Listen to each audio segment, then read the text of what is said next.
আসসালামু আলাইকুম। আলহামদুলিল্লাহ, আমাদের গরুর খামারে আরও একজন নতুন অতিথির আগমন ঘটেছে। আজকে আমাদের যে গাভীটা বাচ্চা দিয়েছে, এই গাভীটা মূলত আমাদেরই একটা গাভীর বাচ্চা এবং পরবর্তীতে এটা বকনা হয়। বকনা হওয়ার পরে মূলত একবার বাচ্চা দেওয়ার পরে আজকে দ্বিতীয়বার আবার বাচ্চা দিচ্ছে।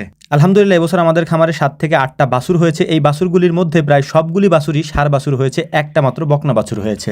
সকাল থেকেই বুঝতেছিলাম যে গাভীটা হয়তো আজকে বাচ্চা দিতে পারে, এজন্য মূলত হচ্ছে বাইরে আমরা একটা খুঁটি গেড়ে রেখেছিলাম। তারপর গাভীটাকে আমরা খামার থেকে বের করে এই খুঁটির সাথে বেঁধে রাখবো। আপনারা প্রায় সময় হয়তো দেখেছেন যে আমাদের খামারের গাভীগুলি যখন বাচ্চা দেয় তখন এগুলিকে আমরা বাহির করে বাইরে নিয়ে আসি। এটার মূলত কারণ হচ্ছে খামারের ভেতরে ফ্লোর থাকার কারণে ওই ফ্লোরের উপরে বাচ্চাগুলি জন্ম নেওয়ার পর ঠিকমতো দাঁড়াতে পারে না, ওদের অনেক কষ্ট হয় এবং ওরা পড়ে গেলে অনেক সময় আঘাত লাগার একটা সম্ভাবনা থাকে। এই গাভীটাকে মূলত আমরা 100% হলস্টাইন ফ্রিজিয়ানের বীজটা দিয়েছিলাম, যে কারণে আলহামদুলিল্লাহ বাচ্চাটা বেশ বড় হয়। আমাদের কয়েকজনে মিলে টেনে এটাকে বের করতে একটু কষ্টই হয়ে যাচ্ছিল।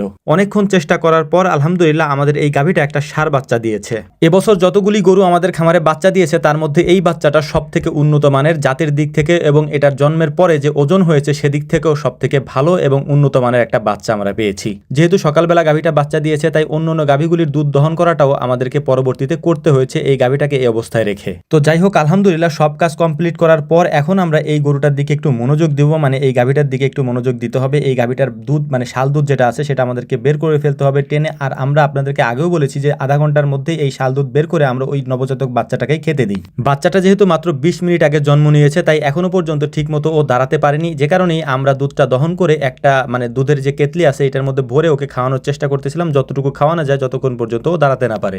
অল্প কিছু দুধ ওকে খাওয়ানোর পর আমরা ওকে নিয়ে গেলাম ওর মার বাটের কাছে। তারপর ওকে একটা বাট ধরিয়ে দিলাম মুখের মধ্যে। আলহামদুলিল্লাহ দেখলাম যে ভালোভাবেই খাচ্ছিল আর কি। আর এটা খাওয়ানোর একটাই উদ্দেশ্য, সেটা হচ্ছে পরবর্তীতে রোগ প্রতিরোধ ক্ষমতা অনেক বেশি বেড়ে যায়। মানে এই শাল দুধ যদি আধা ঘন্টার মধ্যে খাওয়ানো যায় তাহলে অনেক বেশি রোগ প্রতিরোধ ক্ষমতা ওদের বেড়ে যায়। এতক্ষণ তো হলো বাছুরটার যত্ন, এখন মূলত গাভীটার একটু যত্ন নিতে হবে। যত্ন বলতে ওরা বাচ্চা দেওয়ার পর মূলত হচ্ছে গরম পানির সাথে হালকা ভুসি আমরা খেতে দেই। এই গরম পানিটা যদি আমরা ওদেরকে খেতে দেই তাহলে তার কিছুক্ষণ পরেই হচ্ছে যে পেটের মধ্যে যে ফুলটা থাকে এই ফুলটা পড়ে যায় আর কি। তো যাই হোক, আলহামদুলিল্লাহ বাচ্চা দেওয়ার 2 দিন পর আমরা মূলত এই বাছুরটাকে গোসল করিয়ে দিয়েছিলাম। এর পাশাপাশি ওর দুধটা আমরা সর্বক্ষণিকভাবে টেনে রাখতেছিলাম যাতে করে ম্যাস্টাইটিস না হয়, কারণ এই গাভীটা একটু বেশি দুধের গাভী, যে কারণেই আমরা আগে থেকেই প্রস্তুতি নিয়ে রেখেছিলাম এবং বরফ তারপর কর্পূর সরিষার তেল যেভাবে আমরা করি বিভিন্ন ভিডিওতে আপনাদেরকে দেখাই সেটাও করে রাখতেছিলাম যাতে করে ওলান ফোলা বা এই ম্যাস্টাইটিস সমস্যাটা ওদের ওলানে না হয়, যেটা আমরা করে রাখি আমাদের এখানে তেমন একটা হয় না। বিভিন্ন সময় অনেকে আমাদেরকে ফোন দিয়ে জানতে চান যে ভাই ওলান ফোলা বা ম্যাস্টাইটিস বা ওলান দিয়ে দুধ আসে না বা পানি পানি বা ছাড়া ছাড়া দুধ আসে, এটার সমাধান কি মূলত।